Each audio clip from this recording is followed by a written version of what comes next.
Luca Nation. What happens when you get two lawyers in the same room? So, Chris Cardladder, you're about to find out because he had a video, the lawyers are taking over the hobby. Now, I'm not sure I agree or disagree, but I'm very excited to meet Paul today. Paul, I would call him the hobby lawyer because the way I found him was he's an amazing follow on Twitter, Paul Lesko, and he talks about the cases, the lawsuits, the things that affect and impact our hobby directly from a legal standpoint. And I find it fascinating. I've learned a lot from him, and I wanted to have him on today because I was like, well, I assume our audience has a lot of the same questions. So, Paul, thank you for being so generous with your time coming on the Lucas Tigers and Bronze Oh My show. No, thanks for having me on. I really enjoy listening to you guys, and I always love talking law to the hobby because I talk about with it. I've got this problem that if I try to talk to my wife about cards or the law, her eyes glaze over. So the fact that I got people interested in at least 50% of what I'm talking about, it's a good audience. This is coming on the back end of our National Treasure series, right? Like our guest series, all of August, people were at National, all that stuff. I want to dig right into this because the way I found you, and I'll start tactical and then maybe we'll end, Cage, with the origin story. But you had an amazing thread on Panini redemptions, okay? Cage, I don't know how many messages you get, but I get tons of DMs like, hey, can you help me out? Like I have this redemption from 2014. Someone by the name of #1 Russell Westbrook collector DM'd me and said, hey, can you help me out? I had a Russell Westbrook redemption out of 10 gold, and they sent me a Shane Battier card. Nice guy. Very nice guy. And I was like, I don't even know how to help him. So can you talk to us? What is even happening with the whole Panini redemption thing and the case that's coming up in September? Yeah, so Panini is actually embroiled in a lawsuit having to do with redemptions, and it's not the first lawsuit. The first lawsuit they had was 2 years ago. It was in small claims court. It was brought by a 9-year-old girl, and she didn't get her a Claude Giroux redemption. So her father was a lawyer and filed the lawsuit over it. And it was one of my first entries into the whole Panini redemption lawsuit. And it's interesting, got Paul, a lot of people interested because weird tactic by her dad, right? It takes a lot of the contractual claims out of the equation, I would think, because a 9-year-old's not able to actually enter into a contract, and you're kind of cutting your legs out from under you. Yeah, and that's actually what happened because while the case got a lot of sympathy, it pulled at a lot of heartstrings. I thought the attorney that drafted it did a very good job because this was her favorite athlete. She was just heartbroken she couldn't get the actual card, but they lost. They had they pushed it, they got to trial, and they lost, and then the case disappeared.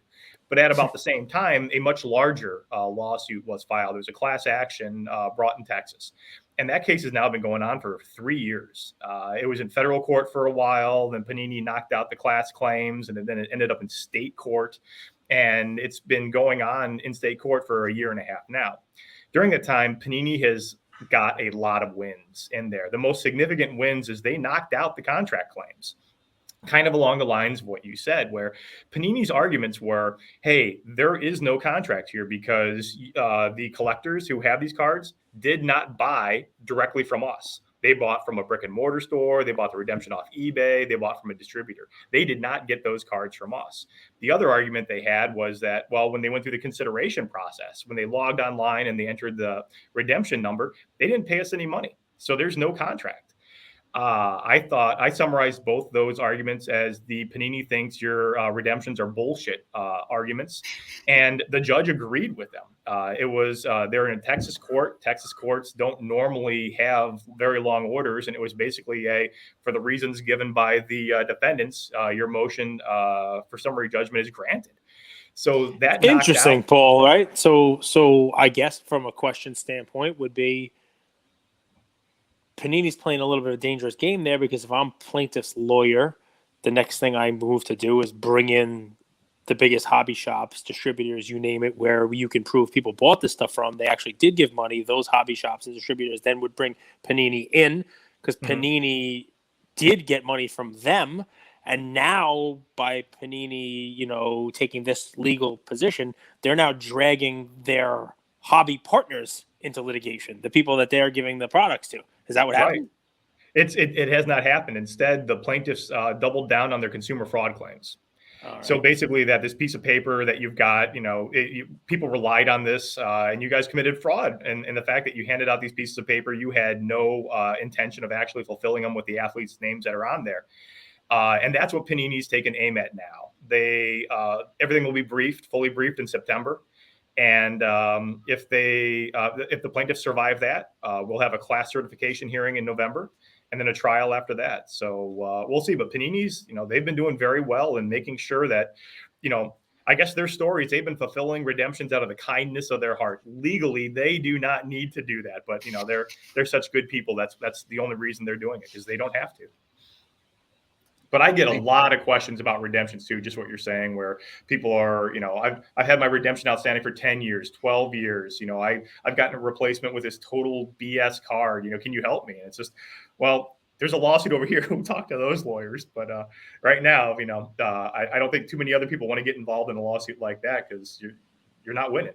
Does there come a point in time, especially with people like you putting this out there and Andrew putting it out there and all the content out there, where Panini's argument can also become almost an assumption of risk argument? Like, it is a well-known fact that if you're buying a product, that there will be potentially redemptions in there that Panini may not be able to fulfill, and it's caveat emptor, right? I mean, it's one of those things where it's like, buyer beware. What you're buying. That when you buy this, there are redemptions in it. It's sort of like, I feel bad for people, but like, LI Sports Cards, a new sports card store that follows us out here, right? They just, I think they opened a 2017 Stadium Club box and got, I don't know if it was a Trout auto, they got some sort of auto redemption in it. And the first thing they post is, hopefully Panini will take care of our customer, but Panini reposted and said, not so fast. I mean, I would think the price of that wax probably came down a little bit because people know that the high-end redemptions are not in there. I mean, I know my first foray into buying a crap ton of products in UFC in, 2010, 11, 12, people knew, like, it was posted. All right, if you're buying round one boxes, the redemptions are expired. So you're going to get this, and this in there, and, tough. The prices are going to come down a little bit because you're now buying this wax after. I mean, I would think it's got to come a point in time where people know this, right? Yeah. An assumption of risk. Is Panini saying that, or they haven't gone there?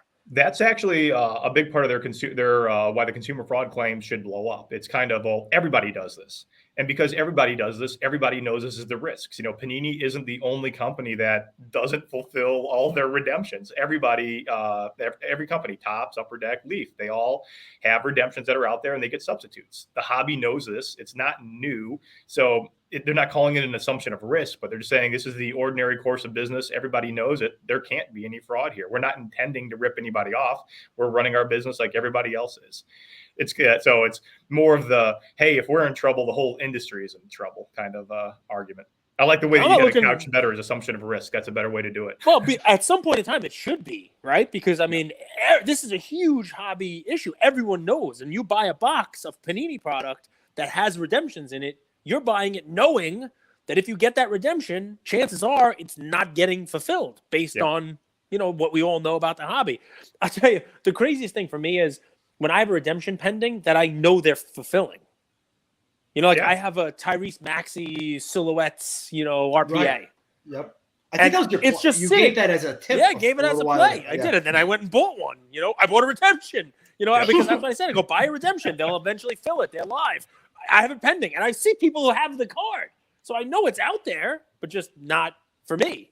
Yeah. So I'm not siding one way or the other, folks. I'm just, I'm asking the question. Somebody's got to play both sides, right? So we're doing our thing here. But God, I'm curious if you were bringing this case, right? So Cage and I have a motto, like building a better hobby, and I think a better hobby, in my opinion, is customer centric. So like I don't know, not even your guys' acumen, but I know smoothies, and I used to make smoothies. Okay. And I knew that there was probably a smoothie that we made at some point 5 minutes ago, an hour ago that, it was the wrong order and it's sitting in the freezer back there. So if someone comes up, I could surprise and delight them, right? It's not a lot of effort to go out of my way to make this customer super happy. And I think Panini has that opportunity in Topps and Upper Deck because they have cards lying around. they could give the buyer a call and say, hey, we don't have this redemption, but let me talk to you about what we have, learn a little bit about you, and get you what you want, or get you something that's, surprise and delight. Again, Paul, what are you going through this whole redemption process, lawsuits, all that stuff? What have you seen, and how would you bring this case if you were the plaintiff? How would you bring the case? In Panini's most recent filings, they actually give some numbers that are in there. And they say that they have, millions of cards just laying around that they use to fulfill these redemptions. So you're right. They could do a little bit more of a, hey, we're sorry about this. You've got something expired or you've been outstanding for 10 years. Here's what, tell us exactly what you want. And I think that'd be a great way to run a business. It doesn't sound like that's what they're doing, but that's the way to do it. The way that I would be running this case, and it's a little bit different because I always, instead of taking it as a lawyer, I try to look at it as what's a business model to improve the hobby, and that's why I really like what Leaf did when with the CD Lamb lawsuit. So I'm not sure if you heard about that one, but CD Lamb was not fulfilling his redemptions through Leaf, and they'd been outstanding since 2020. So Leaf, hinted multiple times, hey, we're about to sue somebody. We're going to be the first manufacturer ever to sue an athlete because, this is just too long. So they eventually did. They brought a lawsuit against CD Lamb. And within 7 days, not only was the lawsuit done, but CD Lamb had signed every single card and Leaf had sent them out. And so I know that's an extreme case. But that's one where if every manufacturer, just joined hands and said, you know what, we're not going to go after everybody. These athletes are very busy. Getting their time is, it's, the hobby, most of the hobby understands redemptions, but we should try to actually fulfill the redemptions with the actual cards. So if we have some serial offenders or somebody who's well over a year, maybe every manufacturer just suck it up, sue somebody at some point, and that will send a message to all the athletes that, hey, because that's really where it is. The manufacturers have contracts with the athletes. And rather than enforce those athletes, the manufacturer, or rather than enforcing those contracts, they're rather saying, hey, let's just push it down to the customers. They're the least important part of this transaction. The athletes, we'll protect them. Sure, we have a contract, but whatever. It's just a piece of paper at that point. So I was really glad to see that Leaf did that. I don't expect, just from how businesses are run, I don't expect many companies to do this again because it's a big gamble. You piss off the wrong athlete, you piss off the wrong agent, team, you might not get any more autos from anybody. So that's where I would like to go. Other than that, I do like suing companies. I am a plaintiff's attorney right now. I have looked at bringing these types of lawsuits, and because it's a gray area, it really is. There's, I tend to side more with the consumers in this, where I think there should be a contract, like the Texas court says there is not. I do think there's potentially consumer fraud here, especially in the instance where an athlete's not going to sign and you still issue a redemption. So I probably would have brought the lawsuit. How do you prove that, Paul? How do you prove these guys are know an athlete's not going to sign? I mean, they're not putting redemptions for like dead athletes in. Like, how do you prove that? The statement you just made, there's probably consumer fraud here because you're doing it when how's that provable? Raid Panini. Show us your emails. Yeah. Well, see, the problem is in federal court, in order to get a case for a fraud case to go, you actually have to plead the who, what, where, when, and why. So you kind of have to put forward, you can't just say, oh, they've committed fraud because look, it's obvious this is what's happening. You have to then open your books. You have to have the proof beforehand. Exactly. So fraud claims are very difficult. That's why these fraud claims are in state court. It's a little easier to plead it in state court. And then to prove it, you're right. You're going to have to go through the emails, and you're going to have to hope the company saved the emails and didn't delete the emails. Or most people don't do stuff like this. Nowadays, most corporations are fairly savvy, and most of their employees are. So if something bad's going to happen, they pick up the phone. And they're not going to leave a voicemail message. There still are the dumb people that put it in email, but I think it's hard. I mean. Without the contract, the breach of contract action, I thought was the strongest. That would have been the strongest, and that's what I would have gone with. Consumer fraud looks sexy, but it's hard. So I probably wouldn't have done much different than what the plaintiff's attorneys are here. I just, you hate to see it when you think they should win and they're not going to win. So I guess what if Panini really is doing? Cases. What if they're really doing their best on this? I mean, barring suing the athletes, which then probably causes a real problem. like it sounds like the greatest idea. There's probably people listening to this saying, wow, what a great idea it is. We should sue the Players Association and sue all these people to, to get their redemptions and blah, blah, blah. But then next year, the Players Association says, well, you just sued 50 of our guys. We're not doing this. Like we're not signing with you. We'll go to somebody else. Or, our contract is now, that's a material breach of our contract because you sued half of our players. And then we don't have cards next year. Or the cards are not, with the companies you're used to, and our consumers, because of the 10% of people out there who are mad about their Tyrese Maxey silhouette, now no one's getting Topps Chrome or Prism or anything because we've sued. So barring that step, which I'm sure Panini is doing a balancing act, I'm sure Topps is doing a balancing act of, do we sue? And then basically we're not going to have business with these guys because it's very difficult to continue next year's product line after you've sued half the athletes, right? So that's an interesting little, barring a suit. Let's just take a position that Panini is doing everything they can. Tell me why that's wrong, right? I know fraud sounds sexy. Consumer fraud sounds sexy. I got a smoothie. I'm going to dump it on your ass. Sounds great. But what if Panini really is just saying, we're going to do that in confidence, Cage. Attorney-client privilege. There are some athletes who are busy. We all know this, right? And because of that, some small percentage of athletes have to have redemptions. As part of Lucas Tigers and Bronze, I sign all my redemptions. So what if Panini is really doing the best that they can to get the stuff out there and to get the stuff signed, falling short of suing these athletes like Leaf did? And Leaf, Leaf it's a different animal entirely. So I get it, and I also, Andrew, I get what you're saying from a customer perspective, but the customer is never going to be happy. How many redemptions do you have pending? Well, let's say how many redemptions? No. How many redemptions do you have pending? I would never buy a redemption. How many do you have pending? You have none pending, right? I've got zero. One pending, too, right? Yeah, I've got zero. My community, my brothers and sisters have. But Panini just gave you something for free for buying their products in the whole 9 yards, right? And it's going to be worth a nice, pretty penny. But nobody's out there suing Panini to give them our extra money for the freebies that they're giving us, right? Panini does do. You just got a free smoothie. You just got a gold smoothie laced with gold flecks in it. You got a smoothie that's a 4-figure smoothie. But nobody's. I got two of those, by the way. The optic box for asking the question, but my smoothie is stolen. Right from under my eyes. Now, should they be more targeted what they're doing? And I don't know what they do. I have seen stories of people pulled this redemption, and Panini is going to do what they can to give them something. Even though if you pull a redemption that's expired for years, I can guarantee you Panini has no responsibility to give you anything at all if it's an expired redemption. It says it right there. It's expired.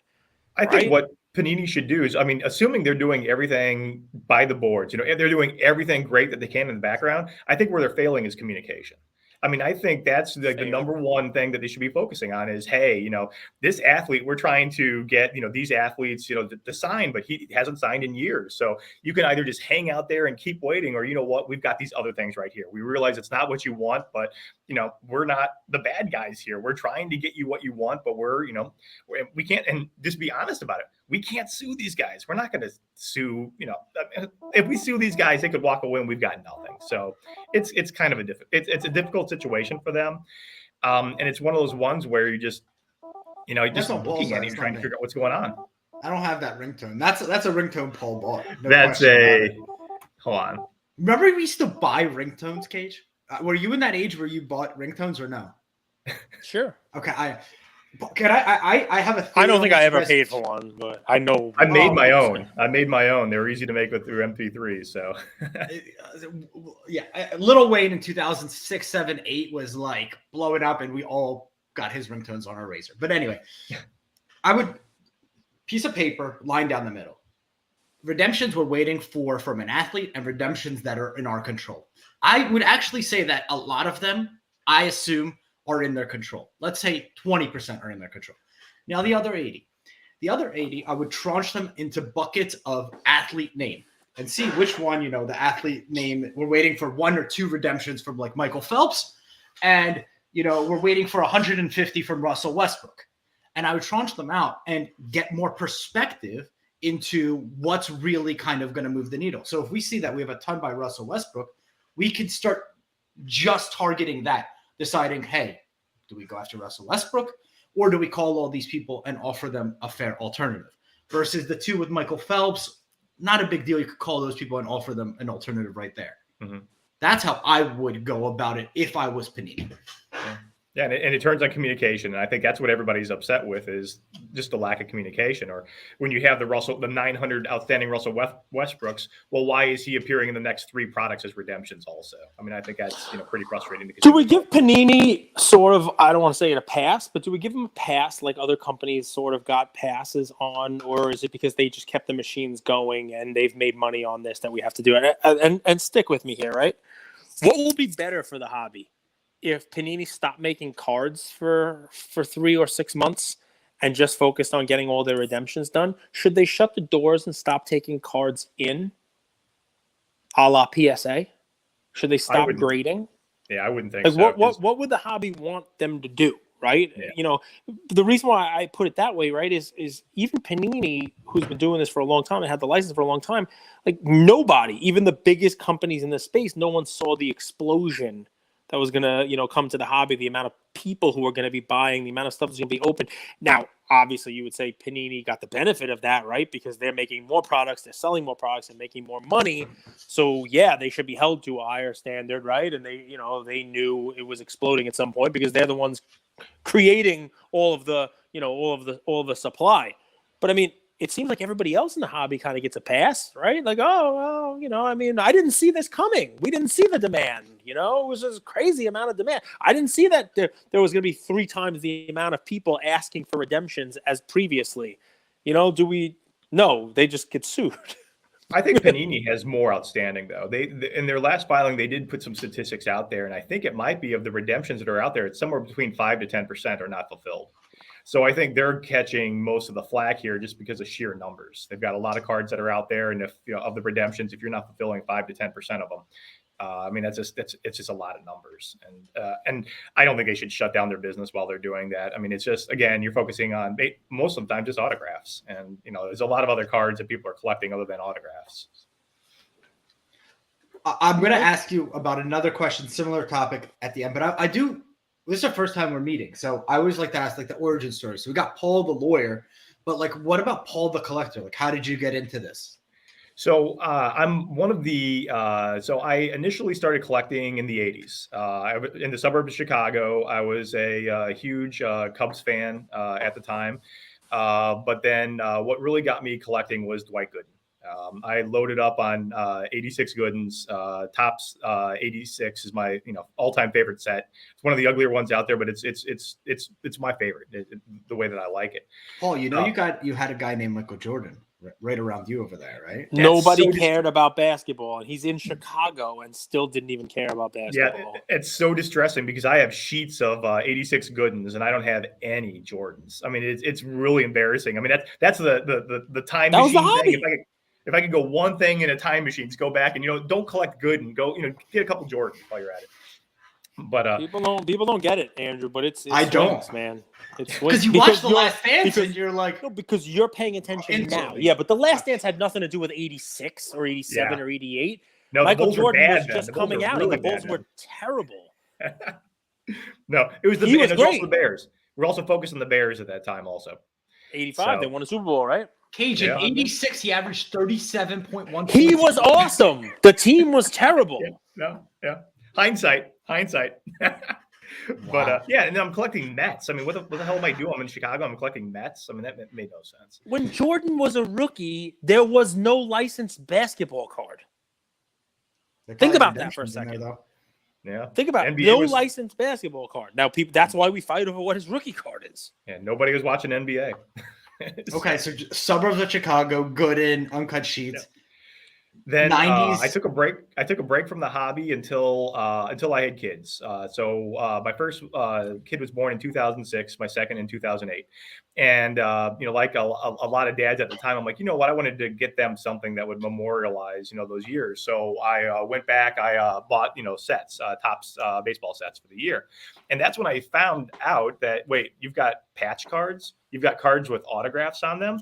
So I dove in, not without much of a plan, and just started buying, spending way too much money on a lot of worthless, awful cards right then.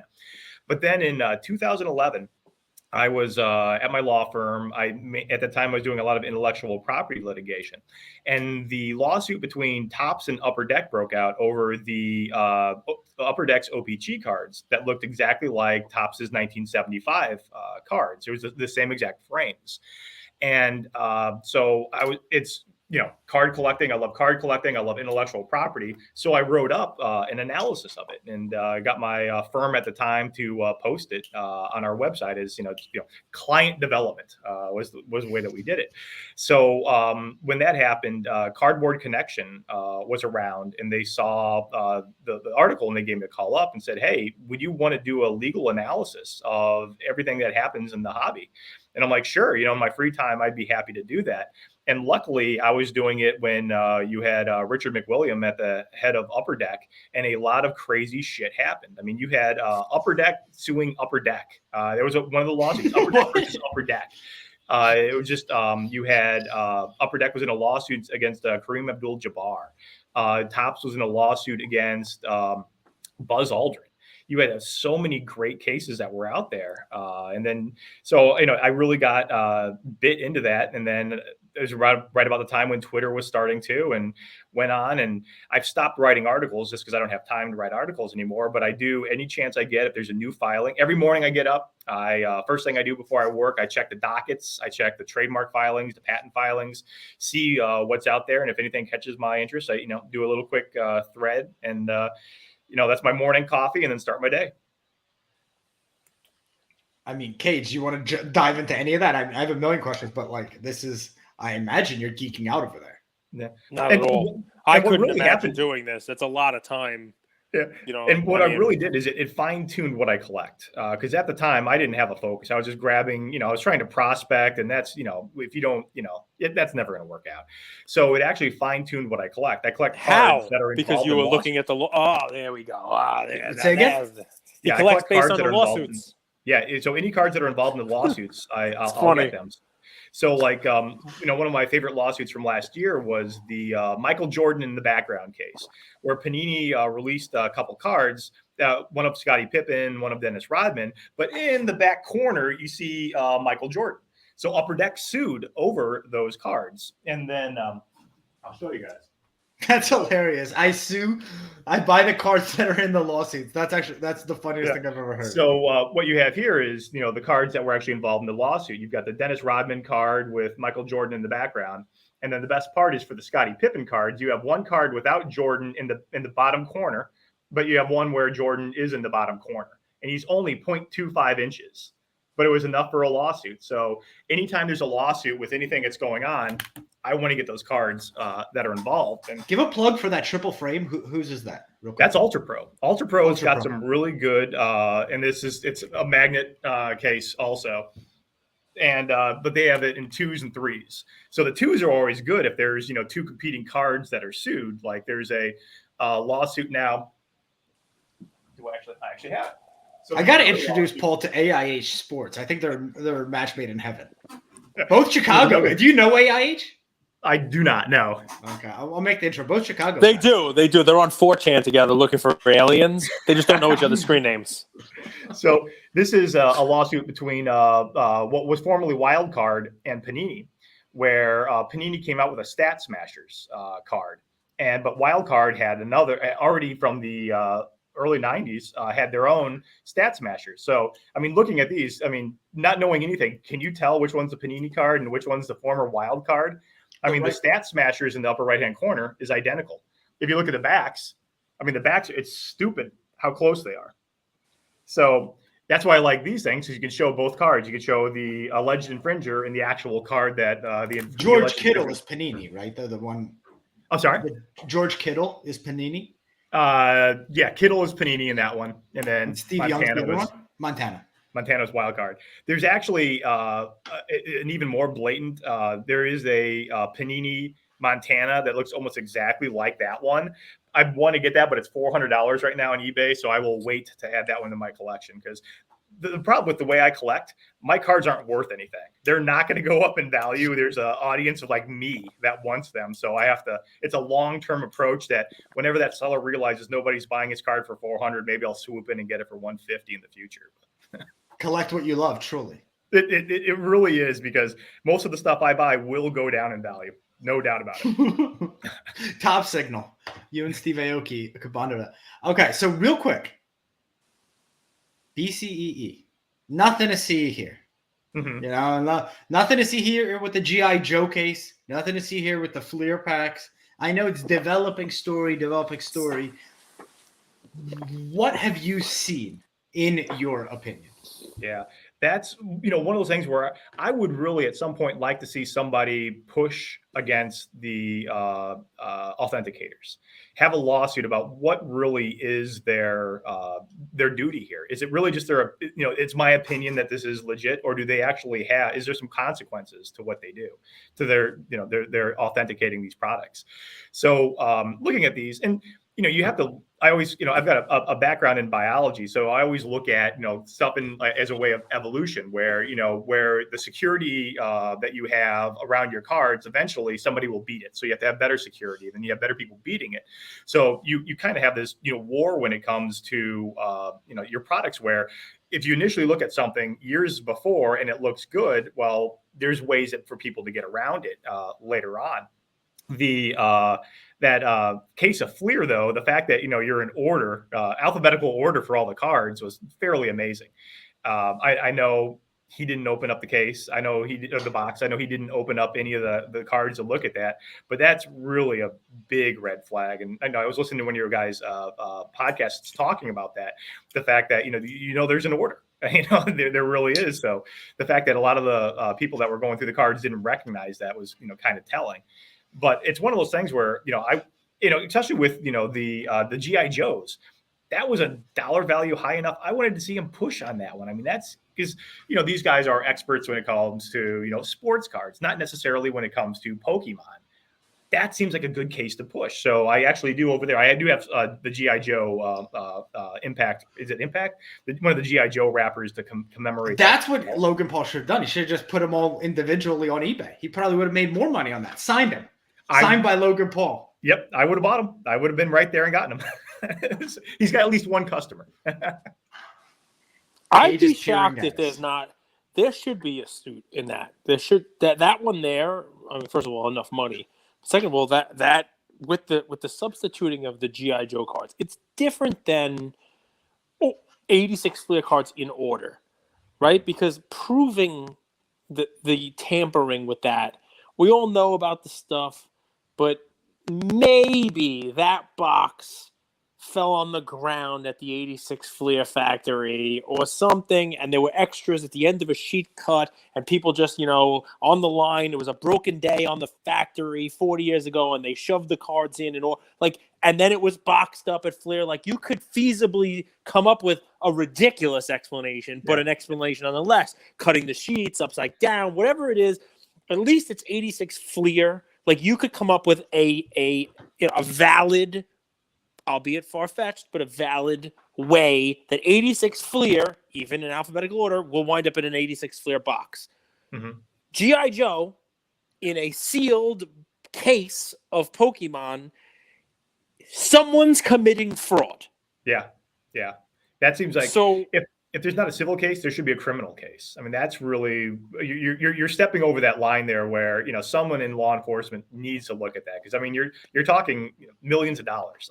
I mean, once that's enough. I mean, you're going after people for shoplifting. You should go after someone for I'm this. sure that story is not over. That story is not over, I'm sure. The Fleer one, I mean, if I give one bit of fun little advice, not just to those guys, but to anyone out there. Not legal advice, Luca Nation. Do your own research. Sometimes this is not legal advice. Sometimes you ever heard this? The cover-up's worse than the crime. Always. Just I tell stop every talking. that's how I win my cases. It's the cover. It's, we live in a very forgiving society. If people mention that they made a mistake at the beginning, most people will forgive them. But if you make a mistake and you try to cover it up, that's how, as a plaintiff's attorney, you want to see that, because even if it's something small, now it's a cover up. Now it's big winning. But you're exactly right. It just Do you think we live in a obviously forgiving there's society? a mistake here. I mean, there was a mistake. The mistake was made. All right, we've been duped. They cover. You think we live in I don't think the hobby is very forgiving. I think the hobby is a very interesting place where, like, you get guillotined if you show bid a dollar card, if you trim hundreds of cards, if you are a grading company that does something wrong. I feel like it's one strike and we'll cut your neck off with Sports Card Radio and AIH way. and Ziggy coming in. That's a different type of content, though. Yeah, I think the click for shock, you're never going to make them happy. But I do think when you have, I do think even the hobby is pretty forgiving. But we don't have the most communicative manufacturers here. I mean, when's the last time you heard anything from Topps or Panini explaining anything that happened? It's just silence. I think Leaf does a very good job of, being more vocal. I think Brian Gray does a good job of explaining what's going on. I don't think you have very many people that are actually testing that. I mean, the amount of money that's in the hobby now, there should be more criminal enforcement. I mean, you're doing a great job with the civil side. You're doing a great job with the legal stuff and reporting. Thanks. But when things like this happen, right? The point that you're making that I'm gonna really beat home is this, right? There are bad actors, but it's not just here, right? And technology in the hobby has gotten great in certain aspects. Some of the grading companies are putting, watermarks and you name it, and they're putting, tamper-proof stuff and all the other fun stuff that's going on, on the cards. Think about it from a counterfeiting. Think about it that way, right? So there's always been people trying to counterfeit money, which is why money has changed so many times. Think of what the $100 bill or the $20 bill has looked like over your own lifetime, Andrew, let alone what it looked like before you were born. They're adding in lines, they're adding in watermarks, they're adding in all these things, right? Because every time they do it, there's some bad actor out there trying to figure out a way to circumvent the security features and fake it and be a Catch criminal. me if you can. And that's a whole movie about it, right? I mean, that's the deal, right? But the same thing is happening with cards. The same thing's happening with the hobby. We're not immune to that, just right? Call them reprints, Cage. It's not counterfeit, just a reprint. So I think really what needs to happen, right, is just like tech came in and is making better data platforms and putting more security on things and putting QR codes. If sealed wax is going to be this segment, there's got to be a technological advance there. There's got to be infrared or some way, or like watermark. I'm not smart enough to tell you what it's got to be, because if I was, I would be doing it. But there are a break in case of danger seal, right? Like if you break it, sprinklers. Yeah, I mean, it just something. But you understand the point. I mean, And I think you need more law enforcement on it, because the FBI used to every other year arrest people at the National, and so I always like to before the National say, let's how many people are going to get arrested this year, and now maybe you have shoplifting or something like that, which you don't want, but there's none of those big cases. There's no Mastro out there. There's no trimming that's out there, and you really have that opportunity where, if there's somebody that's breaking wax, resealing boxes, I mean, there is the opportunity there.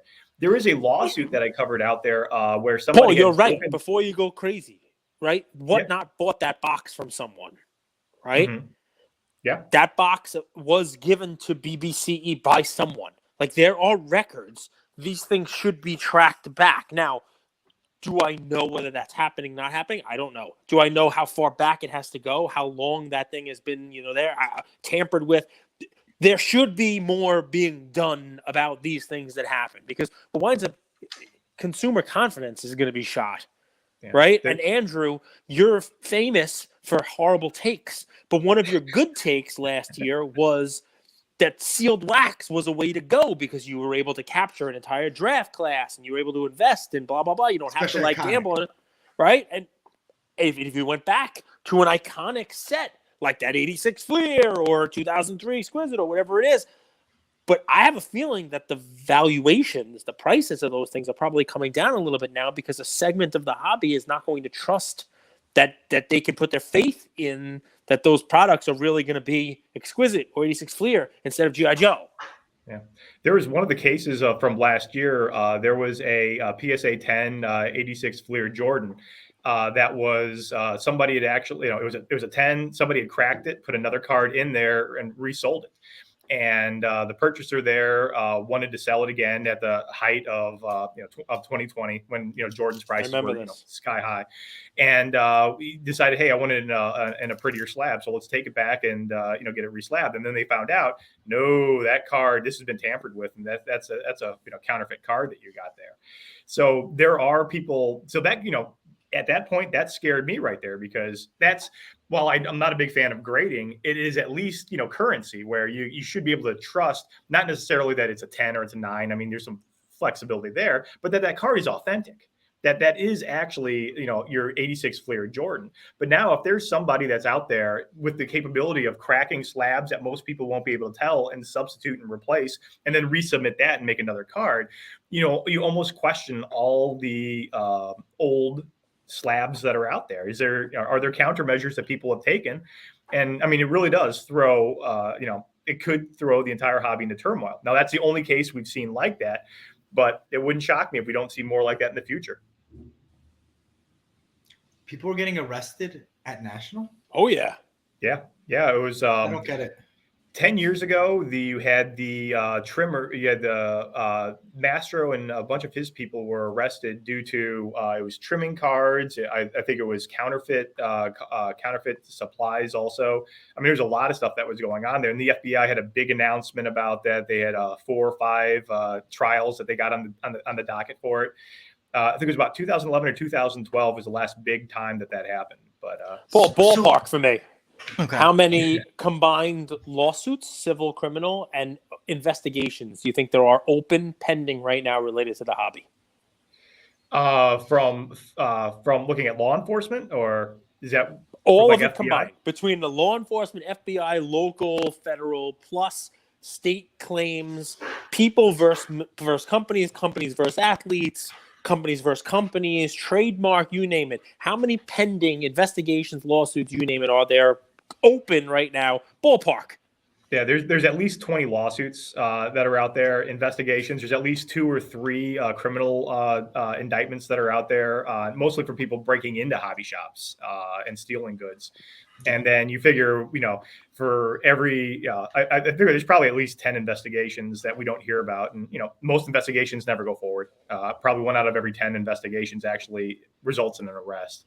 But I wouldn't doubt it if there's a Pokemon investigation ongoing, if there isn't the 86 Fleer investigation box, BBCE investigation ongoing. But, you only hear, because they're behind closed doors, we only hear about it once the arrests are made. Something and I'm glad I have 2 lawyers here. So, oh no, something that confuses me, and I talked about shill bidding being actually confusing because there's different definitions. But what confuses me is trimming, right? Because we say this is art and it should be in museums. Card Messiah, if you're listening, he laughs at that. But some people say this is art; it should be a museum. But art, it's actually generally accepted, and not only that, it's expensive to get your art restored, right? With cards, it's illegal to restore a card, right? You could get arrested. And I struggle to understand the difference and maybe help me out. I don't think it's necessarily illegal to modify a card so long as you disclose it. It's the fact that if you trim a card and say it's in original condition, that's where the problems come in. That's where the fraud comes in. And I think, I think it's just a preference for the hobby right now. Everyone likes the original condition. But, if you're going to, wrongful criminal deception intended to result in financial or personal gain. Wrongful deception intended to result in financial gain. Gotcha. Andrew, think about it this way, right? Think about classic cars, right? There's restored, frame up, there's different types of restoration for cars, right? Let's say you're on the market for a 69 ZR1, or you're in the market for a Boss Mustang. Or I want that car from Gone in 60 Seconds. Remember that one? That was sick. It's a Mustang. So let's just say you're in the market for a classic car, right? You can buy one with matching numbers. You can buy one where it is in the condition it was in when it left the factory, right? And that is an unrestored original model, and there's probably not a ton of those out there, and it's going to cost you a pretty penny. Or you can buy that 69 Mustang, right? You can buy that that car that has been restored, and it may even look better. I mean, it's nice, it's painted. The numbers probably don't match. The engine's different. It's a rebuild. Maybe they rebuilt the tranny, right? Maybe they use some aftermarket stuff on it. Maybe they added some air conditioning for you if you want to make it a daily driver, right? And it's a cool car, the whole deal. But there is What did a you say about the segment tranny? rebuilt. So there's a segment of people out there who won't even look at it. They won't the rebuilt. They're like, no way. Right? That's not the way it came off the factory. It's not the way it came off the line. You name it. I'm choosing to ignore you. I got your joke. So the point being made here is, as long as that car that was restored, they're not rolling it out in Mecum auto auctions and saying, matching numbers, check the VIN number. This came off the line this way. Look at how brilliant it is. It's got the original factory paint. That's fraud. You can't do that, right? The hobby it's the same thing. It's the same thing, right? There are cards out there that are restored. There's cards that have slabs that say restored. It's just not one of those things that the hobby really treats well. The problem that you're seeing is people who trim cards, restore cards, and then try to pass it off as that's the original, the way it came out of a pack or a tobacco carton or whatever it may be. Exactly. Cage just flexed his card knowledge on us. That's No, it's nothing to do with cards. Cars. Paul, well, last question. I'll let you go because we've been doing it at Cage. I got it. Luca Nation. You know I don't do anything anyway. This is all I do. But Cage has a family and a full-time job, and this month of August, I have a chair. I'm the king of the castle. Cigar Night National, and then we've been doing this National Treasure series, which some days are like 4 or 5 episodes deep. He still has to get his kids from camp. Make sure he doesn't get fired. So take a moment. Thank Cage. I couldn't do this without you, brother. Thank you for being so generous. And Paul, simple question. Why did you decide to be a plaintiff and not a defense attorney? Well, I started off as a defense attorney. In 99, I started out in St. Louis at one of the largest defense firms that was here. And I learned a lot. My stress level was through the roof.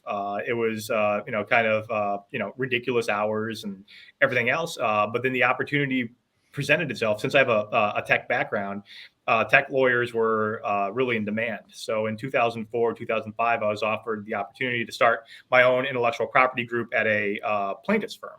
And I leapt at that because, it's wanted to see both sides of the field. And it actually helps you because there's true believers on both sides. You have true believer defense attorneys that think their client's never done anything bad. And you have true believer plaintiff's attorneys that think every corporation is evil. Well, if you've done both sides, you realize, no, there's very few truly evil corporations that are out there. And there's very true, perfect plaintiff's cases. So it's I think it's been really good to actually be on both sides, but I enjoy doing plaintiff's work more because when you do defense work, you do represent some guilty people sometimes. Everybody's entitled to their attorney. So at least when you do a plaintiff's case, you're not taking a loser case. You're not, some of the cases we take, you're going to be putting millions of dollars into the costs of the case to try to win. You're not going to do that for a loser of a case. So that's why I've stuck with the plaintiff side. But it's more rewarding also. I'll tell you, man, I respect first of all, I really like how lawyers think. I think regardless of the profession that you go into, a class of debate, I think debate is a really interesting concept that's lost in America where you could present your argument, learn, right? It's a skill. Learn how to present your argument without the emotional side of things. Cage has helped teach me that. It's very annoying, actually, but but I also love how you guys are always on call. Like Cage, sometimes you gotta go. So have you been on any other shows? Is this your first podcast? I've been on a few over the time. I used to do Cardboard Connection Radio as a regular guest on there, and I try to, once a year, twice a year, just get on the shows and talk about what's out there and provide the legal analysis, because I think most lawyers are just natural storytellers. They want to be able to explain legal issues and get the practice of. I mean, as lawyers, our job is to try and explain complex issues to 6 members of the jury. And if we can't explain it to people who are interested, if I can't explain it to people who collect cards, well, then I gotta, go back and figure something out. So any instance I have like this to talk to people and hopefully they understand what I'm saying, it just, it all helps me in the end. Well, you've done a bunch of these, Paul, and you've also, written about it in the whole deal. But I ask you a question now that I bet you no one's asked. Because in addition to storytellers, lawyers are also counselors. And while this may be against your interest, right? Because as a plaintiff's lawyer, you're always out there looking for class actions. You're always looking for a company to blame and, catch them and the whole 9 yards. And I do appreciate your writing because it's not slanted. It's down the middle. You play it fair. So I'm putting you in a little bit of a weird spot. I'm going to put you. What is happening? I'm going to put you in it might be. Paul, I can see you, so we're good. So okay. My question for you is, if you, based on your vast amount of knowledge, the many cases you've read, the cases you've researched, the cases you've been involved in, you see where the hobby is headed, right? As a counselor, what would you say to the hobby participants, the businesses in the hobby now, the folks that are out there that might be one good piece of not legal advice, but counseling to them that might help them avoid some of the pitfalls you've seen companies get into in the past? From a hobby perspective, from a counsel perspective, you name it. Yeah, I think we touched on it earlier. It's communication. I think a lot of collectors are naturally just conspiracy theorists. And when anything goes bad, they think the worst. They automatically think the worst. When, most times, even from doing plaintiff's works, if you sue a company, you realize most problems are just somebody was dumb. Something dumb happened and it only blows up because, people either missed it or people tried to sweep it under the rug. So when it comes to when a mistake happens in the hobby, when a manufacturer does something that looks bad, rather than hiding behind it, which most lawyers will say, don't talk about it, just let it go. I tend to be on the opposite side. I tend to say, explain what happened, walk people through it, because I still believe, that most people are rather forgiving if they're treated like adults. But, I think you have a lot of the manufacturers don't treat the collectors like adults. They treat them like, they're consumers, and we're just going to keep giving them whatever we need to make our bottom line. So they're really, not really like legal advice of, do a better job of QC or anything like that. I think it's just, just communicate better. I think, with the change coming up, it's going to be really interesting with consolidation and the whole new world of, fanatics and really, not very many other people out there. That's going to change things. And I would hope that fanatics, does engage in communications and, helps that. But, the larger you get, the more, attackable you get for antitrust. Antitrust doesn't just mean you're big. It means you're big plus something bad. It's an oversimplification. You need to do something bad also. But when you're getting big, one way to get rid of that, perception of bad is just talk to people. Be more open than, the manufacturers that we have right now. We all like to say we could do it better because we'll have an extra smoothie in the back fridge and we can just give that smoothie out to the customers. But I think part of it is that you got to remember how many damn smoothies are being given out here. And it's not as easy to have that one-on-one, customer relationship once you're the juggernaut that some of these companies have become.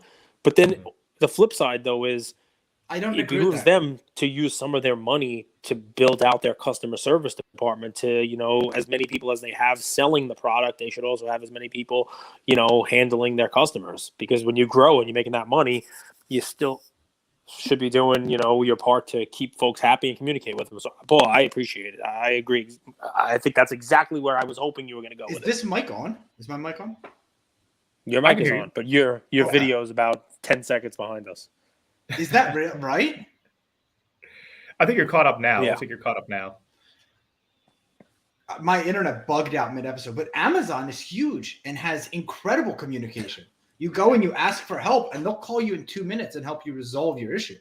And that's a huge, huge business. Yeah. I think eBay does a good job too. Ask eBay. Yeah. They call you in like 2 minutes, and they're like, "Hey, can you please hold?" Or they'll call you in 5 minutes. I don't.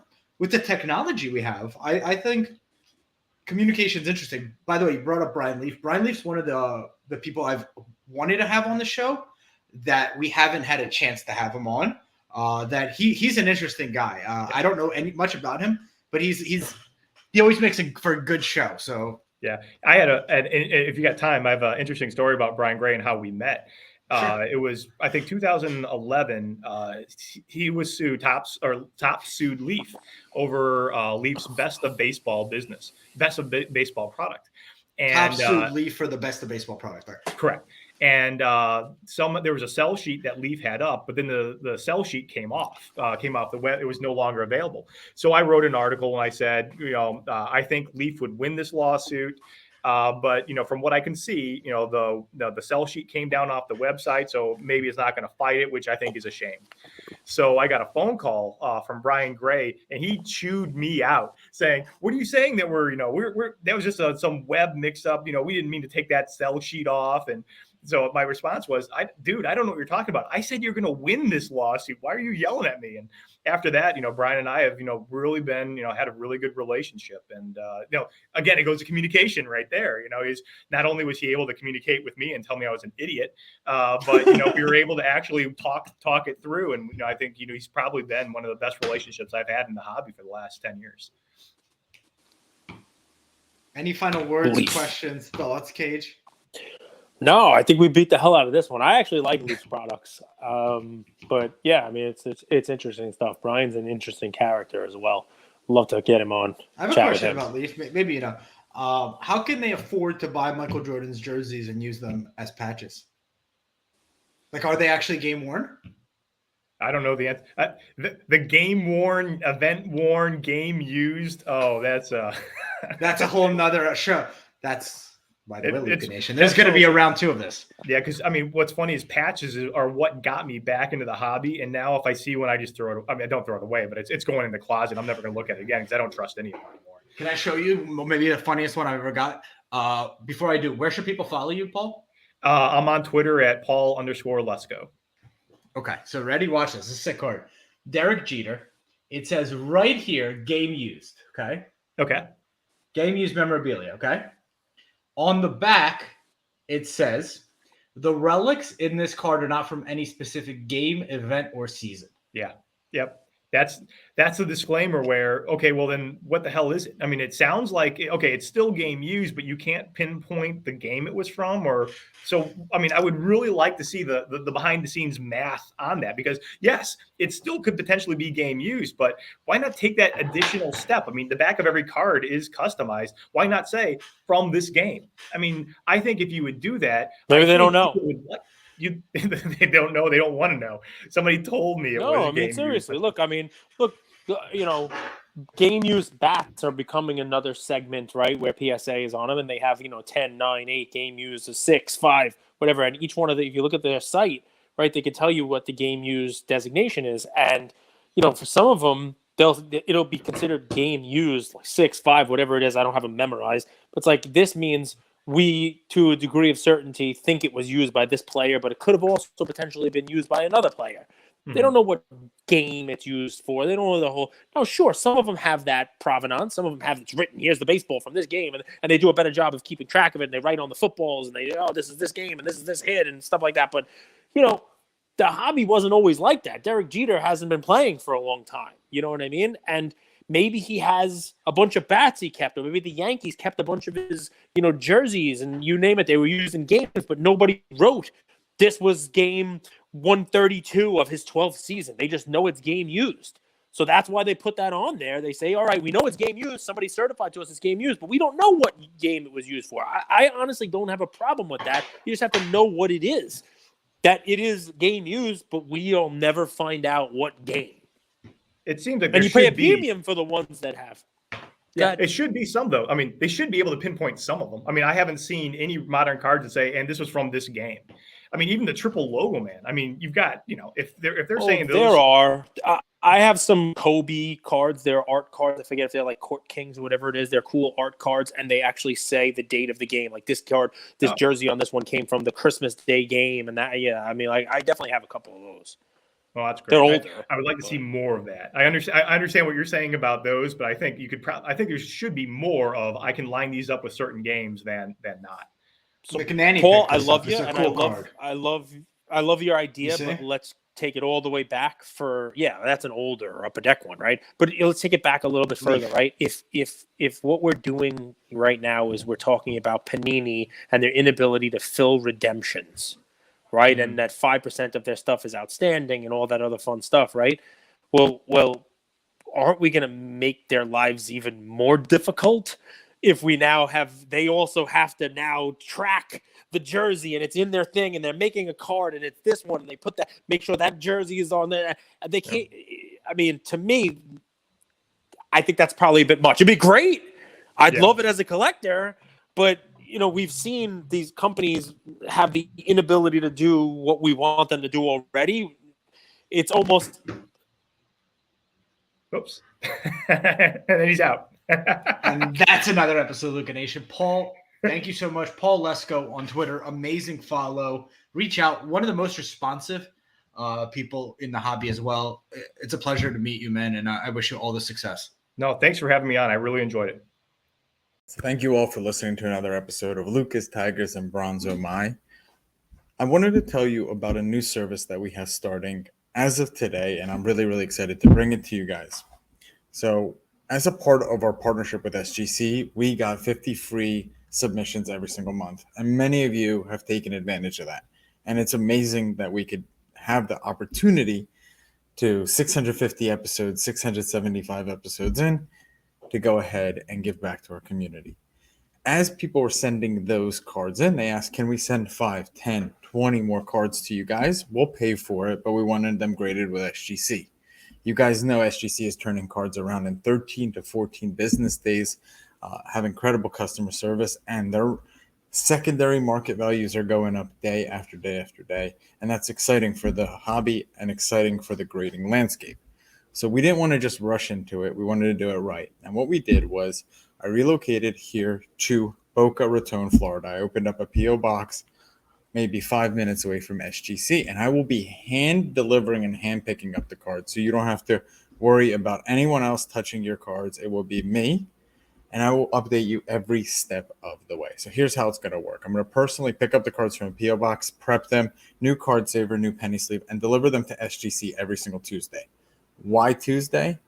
Well, it lets the stragglers over the weekend come back through on Monday and gives me a day to prep, and it basically gives SGC the entire week to work on grading those cards. Once your cards pop, only then at the end of the process will you be paying for the service. It's $25 per card, simple as that, and the turnaround times have never been faster. We're hearing right now 13, 14, less than 20 business days. So there it is. 9170 Glades Road, number 135 is the P.O. Box in Boca Raton, Florida, 33434. 9170 Glades Road, number 135, Boca Raton, Florida, 33434. Of course, you could shoot me an email or shoot me a text anytime, and I'm always available. Many of you already have my email. It's iamandrewgoldberg@gmail.com. or my cell phone number, 215-519-9154. Reach out with any questions. I could walk you through the process. I've hopped on the call with quite a few of you, and I'm happy to do that. Love you, Luca Nation.